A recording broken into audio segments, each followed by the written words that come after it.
Ende hinbekommst, dann bist du so glücklich, das hat man, glaube ich, sonst nirgendwo. Ich würde sagen, am meisten, du bist eigener Chef. Und das ist wunderbar. Selber schnell Entscheidungen treffen zu können und die dann auch umzusetzen und zu sehen, ob das dann erfolgreich ist. Und das ist sicherlich der eine große Knackpunkt, den ich unheimlich schätze am BSS oder am Gründen generell, dass man die Möglichkeit bekommt, dieses Ziel auch wirklich zu verfolgen. Wir sind jetzt mittlerweile seit 12 Monaten dabei, in einem immer weiter wachsenden Team daran, einen Surfpark in Deutschland zu realisieren. Ghost Feel It ist ein Berliner Startup, das sich darauf spezialisiert hat, Informationen fühlbar zu machen.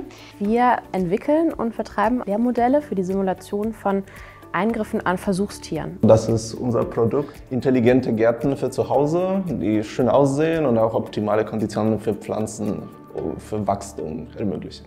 Das Berliner Startup-Stipendium wird im Verbund der Berliner Universitäten vergeben, der FU, der HU, der Charité und der TU. Wir machen das Ganze seit September 2016 und das Ganze läuft unter dem Namen University Startup Factory, wird gefördert vom Europäischen Sozialfonds und von der Senatsverwaltung für Wirtschaft, Energie und Betriebe.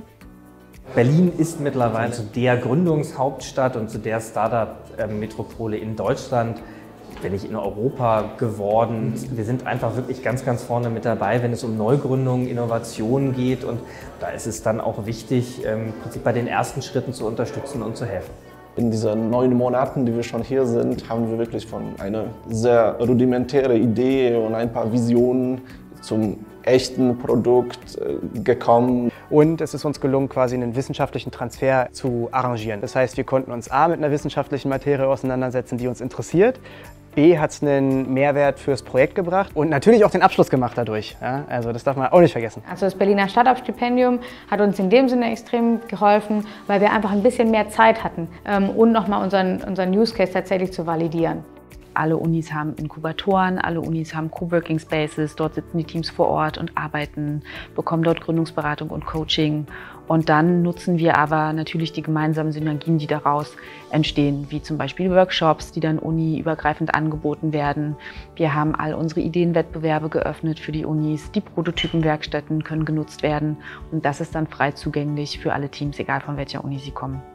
Und dann sind auch die ganzen Kontakte, so das Netzwerk, unheimlich wertvoll, wenn man am Anfang viele Fragen hat. Die uns zum Beispiel so ein bisschen auch tough gemacht haben. Und je länger man sich mit so einem Projekt beschäftigen darf, bedingt durch BSS, wird man natürlich auch selbstbewusster und ja, tritt den Leuten dann auch sicherlich ein bisschen anders gegenüber, als man am Anfang eines Projektes gegenüberstellen würde. Wir vergeben im Prinzip Stipendium zum Lebensunterhalt. Das ist ja ein Stipendium zur Prototypenentwicklung und damit die Gründer in der Zeit leben können, bekommen sie 2.000 € pro Monat über einen Zeitraum von 6 bis 12 Monaten. Wir fördern ausschließlich Teamgründungen und seit 2016 haben wir ungefähr 85 Teams und ein bisschen mehr als 250 Personen gefördert und freuen uns darauf, wenn es weitergeht. Ich würde das Berliner Startup-Stipendium generell allen Leuten empfehlen, die sagen, wir haben uns committed, wir wollen uns einfach mal ausprobieren. Dann hat man ein halbes Jahr lang versucht, seine Idee auf den Markt zu bringen und das eröffnet einem so viele neue Denkweisen auch allein. Wie viel man lernt, das kann man sich gar nicht vorstellen. Und wenn man sagt, man hat ein Team, man hat eine Idee und man hat das Commitment, dann bewerbt euch.